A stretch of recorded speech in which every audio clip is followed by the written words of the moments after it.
अ, शौर्य BAMS channel के सभी श्रोताओं का आज की इस विशेष गहन चर्चा में स्वागत है। जी बिल्कुल।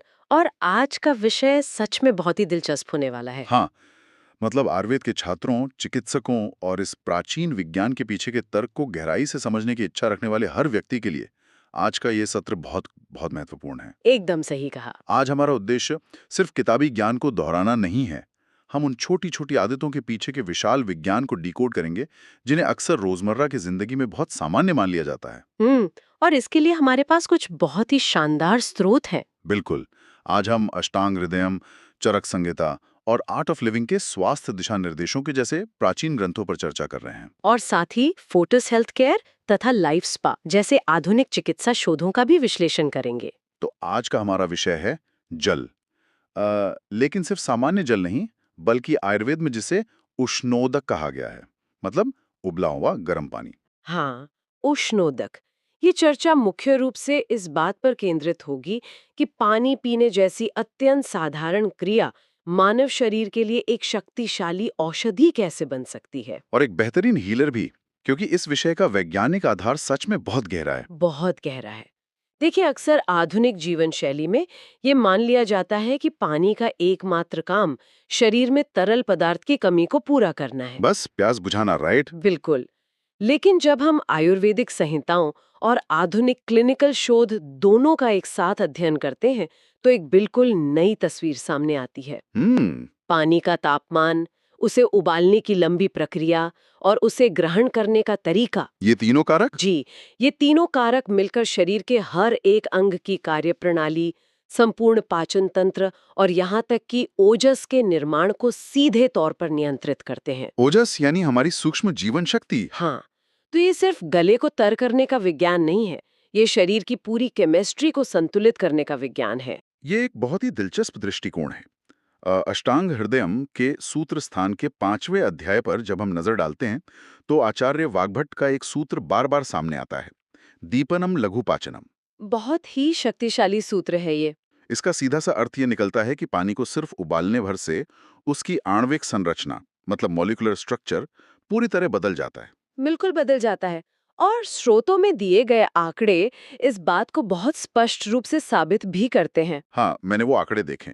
उसमें बताया गया है कि अगर कोई इंसान सामान्य कच्चा पानी पीता है, तो मानव शरीर को उसे पूरी तरह से पचाने और अवशोषित करने में लगभग 6 घंटे का लंबा समय लगता है। 6 घंटे, जो कि काफी ज्यादा समय है।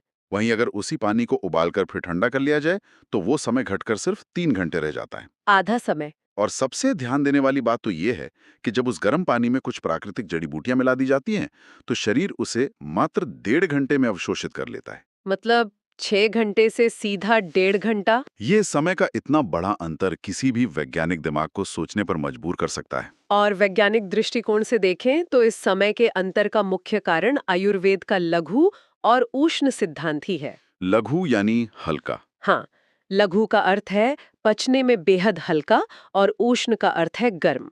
हम्म, जब कोई व्यक्ति फ्रिज का या बहुत ठंडा पानी पीता है, तो वो गले और पेट के ऊपरी हिस्से को सिर्फ एक सतही, सुपरफिशियल ठंडक देता है। जी, सुपरफिशियल ठंडक।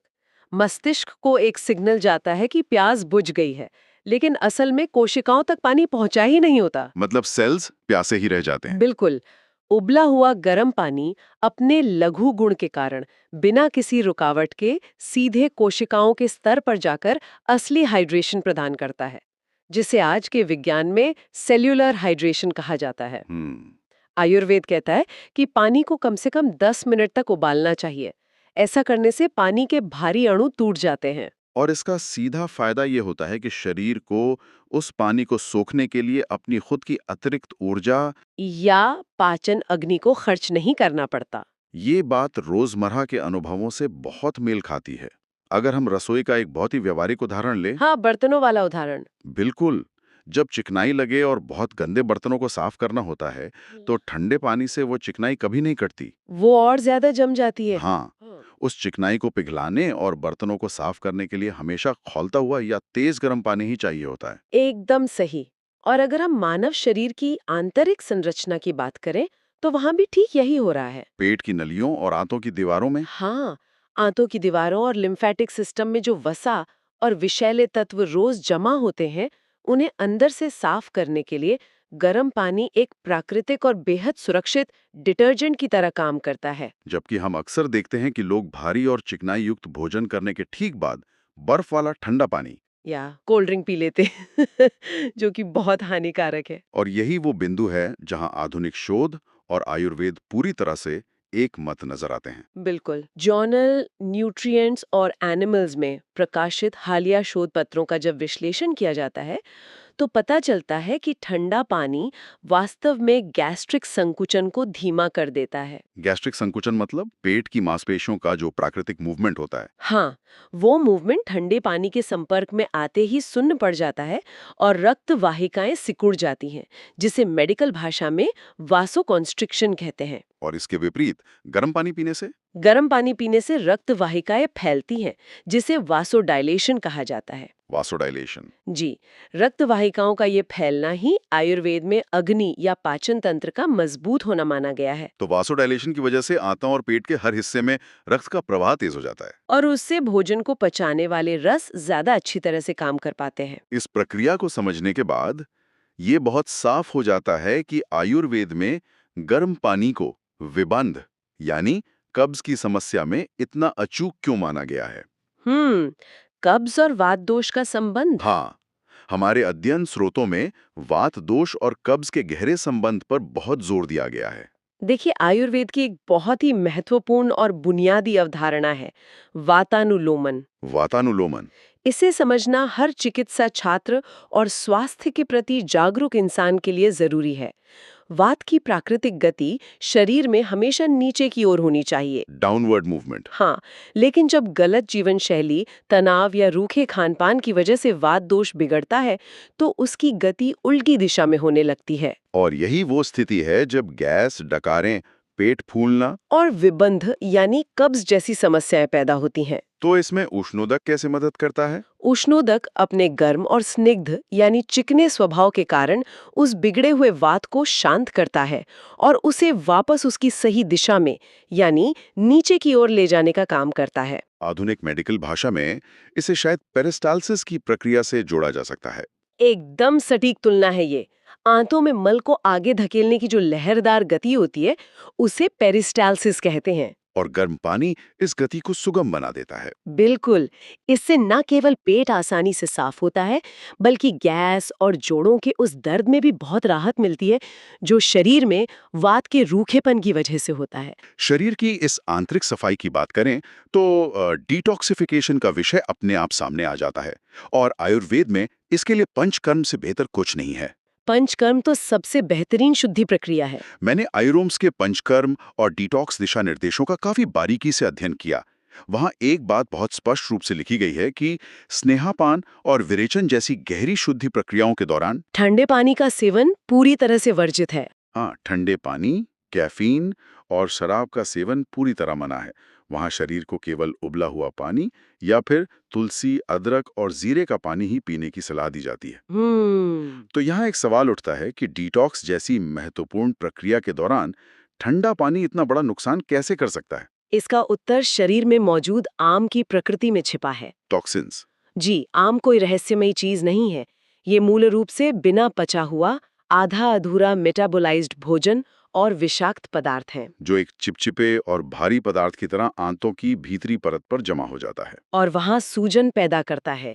जब शरीर डिटॉक्स मोड में होता है, तो लिवर, किडनी और अन्य अंग इस गंदगी को शरीर से बाहर निकालने के लिए अपनी अधिकतम क्षमता का उपयोग कर रहे होते हैं। और अगर उस समय कोई ठंडा पानी पी ले तो वह इस चिपचिपे आम को और ज्यादा कड़ा कर देता है, ठीक वैसे ही जैसे फ्रिज में रखने पर घी जम जाता है। अरे हाँ, ये घी वाला उदाहरण बहुत सटीक है। आयुर्वेद के दिशा निर्देश इसी वैज्ञानिक तथ्य पर आधारित है। शरीर की प्राकृतिक सफाई प्रक्रिया का पूरा लाभ उठाने के लिए शरीर की आंतरिक अग्नि का प्रज्वलित रहना सबसे जरूरी है। और उष्णोदक विष घन प्रभाव पैदा करता है, जिसका अर्थ ही है विष या टॉक्सिन्स का नाश करने वाला। बिल्कुल। इस विषहरण यानी डिटॉक्सिफिकेशन को हर मौसम और हर इंसान की प्रकृति के अनुसार ढालने के लिए डॉक्टर जॉन डोलियार्ड ने लाइफ स्पा के माध्यम से कुछ बहुत ही व्यावहारिक सीजनल रेसिपी साझा की हैं। वो रेसिपीज बहुत ही काम की हैं। हाँ, ये जानकारी स्रोतों का एक बहुत ही शानदार हिस्सा है, क्योंकि ये दिखाती है कि एक ही गर्म पानी को शरीर के अलग-अलग दोषों के अनुसार कैसे इस्तेमाल किया जा सकता है। सही बात है। जैसे उदाहरण के लिए, अगर शरीर में वात दोष बढ़ा हुआ है, तो उबलते पानी में थोड़ा सा ताज़ा नींबू मिलाने की सलाह दी जाती है। और अगर शरीर में पित्त दोष बढ़ा है, यानी शरीर में पहले से ही बहुत गर्मी है या एसिडिटी है, तो उबालने से पहले पानी में सौंफ डालने को कहा गया है। और कफ दोष की अधिकता में, जहां सीने में बलगम, सुस्ती और भारीपन हो, वहां अदरक वाला गर्म पानी सबसे बेहतरीन काम करता है। यहाँ सौंफ वाला उदाहरण बहुत ही ध्यान देने योग्य है। हाँ, क्योंकि पित्त प्रकृति में गर्म पानी। बिल्कुल। कई लोगों को लग सकता है कि पित्त प्रकृति वाले व्यक्ति को गर्म पानी क्यों पीना चाहिए? क्या इससे गर्मी नहीं बढ़ेगी? ये शंका आना स्वाभाविक है। लेकिन जब पानी में सौंफ को उबाला जाता है, तो सौंफ की प्राकृतिक ठंडी तासीर उस पानी में आ जाती है। ये जड़ी बूटियां गर्म पानी के माध्यम से शरीर के अति सूक्ष्म स्रोतों यानी चैनल्स में गहराई तक प्रवेश कर जाती हैं। तो पानी यहाँ एक ट्रांसपोर्टर का काम कर रहा है। जी, पानी अपनी लघुता के कारण जड़ी बूटियों के गुणों को कोशिका के बिल्कुल अंदर तक ले जाने वाले एक बेहतरीन वाहक का काम करता है। जब शरीर के सूक्ष्म चैनल्स की सफाई और मेटाबॉलिज्म की बात हो रही है, तो वजन घटाने पर बात करना बहुत प्रासंगिक हो जाता है। वजन घटाना तो आज के समय में बहुत बड़ा विषय है। आयुर्वेद में इस प्रक्रिया को मेदोग्नम कहा गया है, जिसका सीधा अर्थ है अतिरिक्त मेद या चर्बी को नष्ट करने वाला। दुनिया भर में लोग वजन कम करने के लिए सुबह सुबह गर्म पानी और शहद का सेवन करते हैं। हाँ, ये नुस्खा बहुत मशहूर है। लेकिन हमारे स्रोतों में यहाँ एक बहुत ही सख्त और गंभीर चेतावनी दी गई है। स्रोतों में स्पष्ट रूप से बताया गया है कि उबलते हुए या बहुत तेज गर्म पानी में शहद को कभी भी नहीं मिलाना चाहिए। ये चेतावनी आयुर्वेद के सबसे महत्वपूर्ण सिद्धांतों में से एक है। लोग अक्सर जल्दबाजी में उबलते पानी में शहद डाल देते हैं। ये सोचकर कि इससे चर्बी जल्दी पिघल जाएगी। लेकिन आयुर्वेद के रसायन विज्ञान के अनुसार जब शहद बहुत तेज तापमान के संपर्क में आता है तो उसकी जटिल आणविक संरचना पूरी तरह से टूटकर बदल जाती है। मतलब उसका मॉलिक्यूलर स्ट्रक्चर ही खराब हो जाता है। हाँ, वो एक ऐसा चिपचिपा पदार्थ बन जाता है जिसे शरीर के एंजाइम पचा नहीं पाते। इस स्थिति में वो शहद अमृत की जगह विष या उसी आम का रूप ले लेता है जिसके बारे में हमने अभी बात की। जो शरीर के चैनल्स को खोलने की बजाय उन्हें ब्लॉक कर देता है। बिल्कुल। इसलिए नियम ये है कि पानी को उबाल लें, उसे सामान्य गुनगुना होने दें और जब वो पीने लायक हल्का गर्म रह जाए तभी उसमें शहद मिलाएं। ये बहुत ही स्पष्ट और जरूरी वैज्ञानिक तथ्य है। इसी से जुड़ा एक और विरोधाभास हमारे स्रोतों में देखने को मिलता है। हम आमतौर पर मानते हैं कि जब शरीर का तापमान बढ़ता है तो उसे ठंडा करने की जरूरत होती है। जैसे बुखार में। हाँ, बुखार यानी ज्वर, अस्थमा और कफ से जुड़ी बीमारियों में आयुर्वेद ठंडे पानी को विष के समान खतरनाक मानता है। ये सच है। तो यहाँ एक तार्किक सवाल उठता है। अगर बुखार में शरीर पहले से ही आग की तरह तप रहा है, तो उसे और गर्म पानी देना थोड़ा अजीब नहीं लगता? क्या इससे शरीर का तापमान और अधिक नहीं बढ़ जाएगा? ये सवाल अक्सर लोगों के मन में आता है, लेकिन इसका वैज्ञानिक कारण बहुत स्पष्ट है। वो क्या है? जब इंसान को बुखार होता है, तो वो बढ़ा हुआ तापमान कोई बीमारी नहीं है। वो शरीर के प्रतिरक्षा तंत्र यानी इम्यून सिस्टम का एक सुरक्षात्मक कदम है। Defence mechanism. जी, शरीर अपने आंतरिक थर्मोस्टेट का तापमान जानबूझकर बढ़ाता है ताकि वो हमलावर वायरस या बैक्टीरिया को मार सके। इस समय शरीर की 100% ऊर्जा उस संक्रमण से लड़ने में लगी होती है। और उस स्थिति में अगर कोई फ्रिज का ठंडा पानी पी ले, तो वो उस पूरी प्रक्रिया में एक बहुत बड़ी रुकावट डाल देता है। ठंडा पानी पीते ही शरीर को एक झटका लगता है ना? ठीक ऐसा ही होता है। अब शरीर को उस ठंडे पानी का तापमान बढ़ाकर उसे अपने आंतरिक तापमान के बराबर लाने के लिए अपनी अतिरिक्त ऊर्जा खर्च करनी पड़ती है। ओहो, मतलब जो ऊर्जा वायरस को मारने में लगनी चाहिए थी, वो उस पानी को गर्म करने में बर्बाद होने लगती है। यही कारण है कि बुखार में ठंडे पानी को विष कहा गया है। बिल्कुल।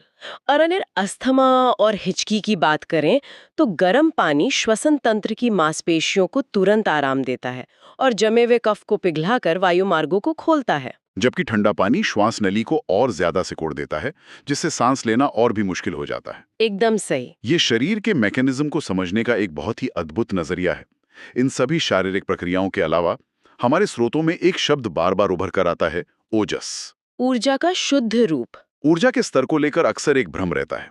जब कोई बहुत थका होता है और अचानक से एक गिलास बहुत ठंडा पानी पी लेता है तो उसे लगता है कि उसके अंदर तुरंत एक ऊर्जा आ गई है। हाँ, एक इंस्टेंट किक महसूस होती है। लेकिन स्रोतों का अध्ययन करने पर पता चलता है कि वो ऊर्जा असल में ऊर्जा नहीं है। इस अंतर को समझना बहुत जरूरी है।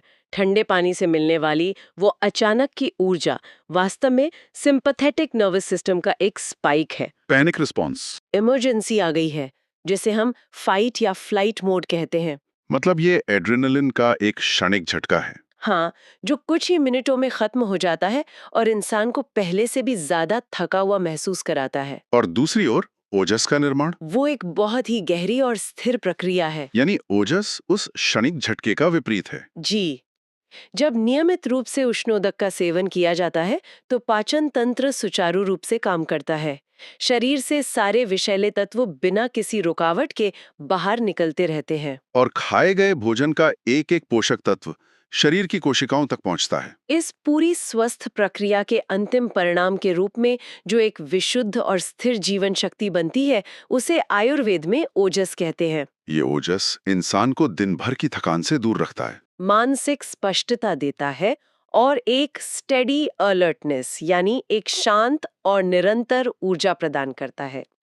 ओजस से भरी हुई ऊर्जा उस पैनिक रिस्पॉन्स से कई गुना अधिक शक्तिशाली और स्थायी होती है। इन सभी वैज्ञानिक तथ्यों को समझने के बाद सबसे महत्वपूर्ण हिस्सा ये आता है कि इसे रोजमर्रा की जिंदगी में कैसे लागू किया जाए। जल सेवन के सही नियम क्या हैं? इसे लागू करने के नियम बहुत ही सरल और तार्किक हैं। तो द डूज एंड डोंट्स क्या कहते हैं? सबसे पहली और सबसे प्रभावशाली आदत है उषापान। उषापान का अर्थ है सुबह सूर्योदय के समय या उठने के तुरंत बाद खाली पेट पानी पीना। और अगर ये पानी रात भर तांबे के बर्तन में रखा गया हो? तो और भी अच्छा, अगर उसे सुबह हल्का गर्म करके पिया जाए तो यह रात भर शरीर में जमा हुए सारे विषाक्त पदार्थों को किडनी और आंतों के रास्ते बाहर धकेलने के लिए सबसे बेहतरीन माना गया है। क्योंकि तांबा अपने आप में जल को शुद्ध करने और उसमें सूक्ष्म पोषक तत्व जोड़ने का काम करता है। बिल्कुल। पीने की मुद्रा और तरीके के बारे में भी स्रोतों में बहुत स्पष्ट निर्देश हैं, क्योंकि हम अक्सर देखते हैं कि लोग भागते दौड़ते खड़े होकर गटागट एक ही सांस में पानी पी जाते हैं। ये स्वास्थ्य के लिए एक बहुत ही हानिकारक आदत है। पानी हमेशा आराम से बैठकर और घूट घूट करके यानी सिप बाय सिप पीना चाहिए। इसके पीछे का विज्ञान क्या है? विज्ञान ये है कि हमारे मुंह की लार प्रकृति में क्षारीय यानी अल्कलाइन होती है और हमारे पेट में भोजन पचाने के लिए एसिड होता है। तो जब पानी घूट घूट करके पिया जाता है तो हर घूंट के साथ पर्याप्त मात्रा में लार पेट में जाती है और उस एसिड के स्तर को संतुलित करती है। और खड़े होकर और बहुत तेजी से पूरा गिलास पानी पीने से शरीर उसे ठीक से अवशोषित नहीं कर पाता। वो पानी बहुत तेजी से आंतों से गुजरता हुआ सीधे किडनी पर अचानक दबाव डालता है और बिना किसी पोषण के शरीर से बाहर निकल जाता है। स्रोतों में एक और बहुत ही प्रसिद्ध नियम का जिक्र है जो उन सभी लोगों के लिए जानना बहुत जरूरी है जिन्हें खाना खाने के बाद पेट फूलने, गैस या भारीपन की अक्सर शिकायत रहती है। आप 50-25-25 नियम की बात कर रहे हैं। हाँ, इसे 50-25-25 का नियम कहा गया है। चरक संहिता में इस नियम को त्रिविध कुक्षीय सिद्धांत के नाम से बहुत महत्व दिया गया है। इसका अर्थ ये है कि इंसान को अपने पेट की कुल क्षमता का केवल 50% हिस्सा ही ठोस भोजन से भरना चाहिए। सही। 25% हिस्सा पानी या अन्य तरल पदार्थों के लिए छोड़ना चाहिए और बाकी का 25% हिस्सा पूरी तरह से खाली छोड़ देना चाहिए। इसे एक वॉशिंग मशीन के उदाहरण से बहुत आसानी से समझा जा सकता है। बिल्कुल।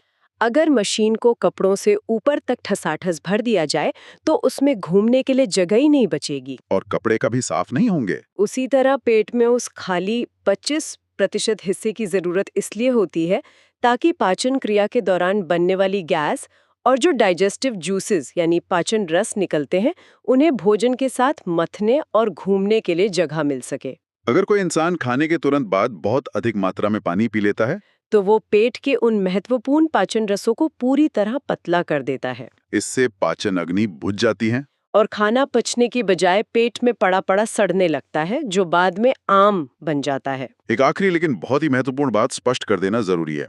हमने इस पूरी चर्चा में बार बार गर्म पानी या उबले हुए पानी की बात की है। हाँ, तापमान का ध्यान रखना बहुत जरूरी है। फोर्टिस हेल्थकेयर और अन्य आधुनिक शोध एक बहुत ही स्पष्ट चेतावनी देते हैं कि गर्म का मतलब जीभ जलाने वाला खोलता हुआ पानी बिल्कुल नहीं है। जी बिल्कुल नहीं। शोध बताते हैं कि बहुत अधिक गर्म पानी, विशेष रूप से 149 डिग्री फ़ारेनहाइट या 65 डिग्री सेल्सियस से ऊपर का तापमान, मसूड़ों और अन्न प्रणाली यानी एसोफेगस की नाजुक कोशिकाओं को गंभीर नुकसान पहुंचा सकता है। और आयुर्वेद भी यही मानता है कि अति उष्ण जल शरीर में पित्त दोष को असामान्य रूप से बढ़ा देता है। तो इस संतुलन कैसे बनाएं? यह संतुलन बनाए रखना सबसे आवश्यक है।